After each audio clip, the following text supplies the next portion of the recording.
திருச்செந்தூர் சுப்பிரமணிய சுவாமி கோயிலில் விடுமுறை தினம் மற்றும் ஆனி மாதம் பிறப்பையொட்டி திரளான பக்தர்கள் நீண்ட நேரம் காத்திருந்து சாமி தரிசனம் செய்தனர். கூடுதல் விவரங்களை செய்தியாளர் பவானி வழங்க கேட்கலாம். பவானி வணக்கம். பக்தர்கள் வருகை எந்த அளவுக்கு இருக்கு பவானி?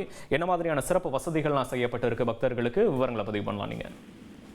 கண்டிப்பாக. அதாவது திருச்செந்தூர் சுப்பிரமணிய சுவாமி திருக்கோயில்ல ஆனி மாத பிறப்பை ஒட்டியும் ஞாயிற்றுக்கிழமை விடுமுறை தினம் என்பதாலும் குடும்பத்துடன் ஏராளமான பக்தர்கள் தற்போது சுவாமி தரிசனம் செய்து வருகின்றனர்.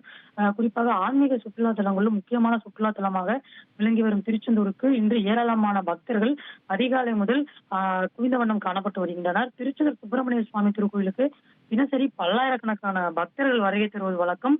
வரக்கூடிய பக்தர்கள் கடற்கரையில் குடும்பத்துடன் புனித நீராடிய பின்பு நீண்ட வரிசையில் காத்திருந்த முருகனை வழிபட்ட பின்னர் தங்களுடைய சொந்த ஊர்களுக்கு திரும்பி செல்வார்கள். இந்த நிலையில இந்த ஆனி மாத பிறப்பினை முன்னிட்டு திருச்செந்தூர் சுப்பிரமணிய சுவாமி கோயிலுக்கு ஏராளமான பக்தர்கள் அதிகாலை முதலே தங்களுடைய குடும்பத்துடன் நீண்ட வரிசையில் காத்திருந்து தற்பொழுது சாமி தரிசனம் செய்யக்கூடிய அந்த காட்சிகளை நம்மால் பார்க்க முடிகிறது. தற்போது 300 கோடி ரூபாய் மதிப்பீட்டில் திருச்செந்தூர் முருகன் கோயில பெருந்திட்ட வளாக பணிகளானது முழுவீச்சு நடைபெற்று வரக்கூடிய நிலையில பக்தர்கள் கோவில் கிளி பிரகார மண்டபத்தை சுற்றி அங்க இருக்கக்கூடிய பொது கட்டணம் மற்றும் 100 ரூபாய் கட்டண தரிசனம், முதியோர்களுக்கான தரிசன வரிசைகள் வழியாக பக்தர் நீண்ட வரிசையில் காத்திருந்து முருகனை வழிபட்டு வருகின்றனர்.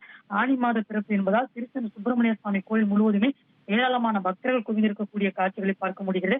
அதிகப்படியான பக்தர்கள் வருகை தருவதால் கோயில் நிர்வாகம் சார்பில் கழிப்பறை வசதி, குளியலறை வசதி உள்ளிட்ட பல்வேறு அடிப்படை வசதிகளுக்கான ஏற்பாடுகளும் செய்யப்பட்டிருக்கிறது. உங்களுடைய கள விவரங்களுக்கு நன்றி பவானி.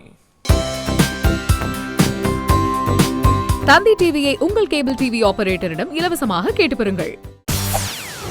செய்திகளை உடனுக்குடன் தெரிந்து கொள்ள உடனே சப்ஸ்கிரைப் பண்ணுங்க.